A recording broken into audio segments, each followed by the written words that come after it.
Elijah, j'ai 20 ans. Bonjour, je m'appelle Doa Sherazade, Ajdid, j'ai 20 ans. Moi, je m'appelle Maëva, j'ai 20 ans. Je suis actuellement en stage au point d'information touristique à Rome. Alors, donc, mes tâches principales ici, c'est de renseigner les clients, leur donner des informations sur ce qu'ils me demandent, les différents tickets, ce qu'ils peuvent acheter. Ensuite, je leur distribue aussi des Roma Pass, qui sont des passes qui permettent de visiter la ville de Rome pendant 72 heures ou 48 heures. Et je vends principalement des cartes en papier à 1,50 €. Je fais mon stage au Théâtre Français de Rome. Du coup, mes principales missions dépendent du jour où je vais travailler. Quand je suis dans les bureaux, ça va surtout être du traitement de textes, modifier les textes pour qu'ils soient mieux appris. Quand c'est pendant les cours, c'est aider à la mise en scène, au costume et aider aussi à apprendre les textes. Et le vendredi, on travaille dans une école du coup et on apprend à des enfants italiens des pièces de théâtre en français. Donc je les aide avec les textes, la prononciation. Je suis ici à Rome, dans ce beau restaurant que voici juste derrière moi, 075. Je fais principalement les cafés, les petits cocktails qui sont faciles à faire bien évidemment parce que je ne connais pas tous les cocktails malheureusement, mais on m'apprend. Les principales compétences, ce sont déjà prendre des commandes, qui s'avère être un peu compliqué si on ne connaît pas le menu. Savoir porter un plateau, ça c'est très important. Si vous voulez porter plusieurs verres en même temps, ce serait cool. Il faut juste avoir l'équilibre. Je pense que les compétences que j'ai apprises et acquises du coup ici, au niveau personnel, je dirais déjà oui, se déplacer vraiment seul du coup dans une ville qu'on connaît pas spécialement.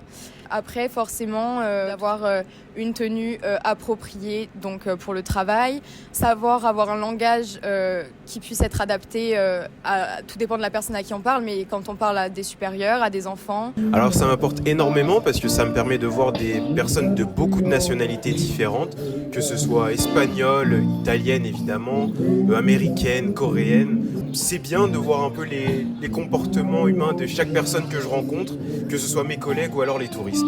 Alors donc les langues que je parle le plus, je dirais l'anglais déjà pour communiquer avec mes collègues, ensuite le français parce que beaucoup de mes collègues parlent français aussi et je dois parler français avec des touristes. Et ensuite j'essaye un peu de parler allemand et italien quand j'arrive à comprendre ce qu'on me dit. Quand je travaille en fait dans les bureaux, tout le monde est français, donc je parle forcément français. Il y a juste avec les cours avec les enfants, du coup, où je peux commencer à leur parler un peu italien et parfois l'anglais quand ils comprennent vraiment pas ce que j'essaye de leur dire. La plupart du temps, je parle en anglais. Je tente parfois l'italien, mais c'est encore un peu très compliqué pour moi.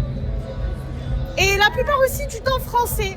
Étonnamment, il y a beaucoup de clients qui parlent français ici. Le seul conseil que je peux avoir, c'est vraiment juste de se lancer parce que je trouve ça plutôt intéressant de pouvoir expérimenter la chose dans un pays différent, qui n'ont pas les mêmes cultures, qui n'ont pas la même approche.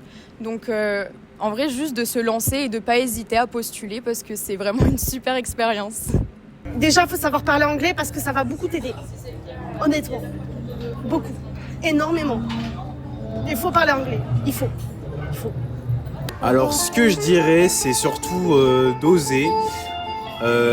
Après bon, ça fait un peu bateau de dire ça, mais oui c'est ça, vraiment l'important c'est de se lancer. Vraiment au bout de 2 jours, je conseillais déjà des touristes, pas forcément en français mais aussi en anglais. Donc vraiment voilà, le conseil c'est de se lancer, d'avoir confiance en soi. Laisse-moi réfléchir. Vas-y, attends, une anecdote. J'ai peut-être un petit mot de la fin, effectivement. Je dirais à toutes les personnes qui veulent essayer de faire ce stage ici au théâtre, de ne pas avoir peur de monter sur scène, parce que quand il faut remplacer les absents, il faut savoir se lancer. Faut faire attention aux escaliers. Vraiment. Vous pouvez tomber par terre. Je me suis étalée devant plusieurs clients. Voilà. Alors un dernier mot sur mon expérience, je dirais que non, le point d'information touriste n'est toujours pas une ticket office, donc nous ne vendons pas de billets pour le Colisée. Voilà, c'est ce que je dirais.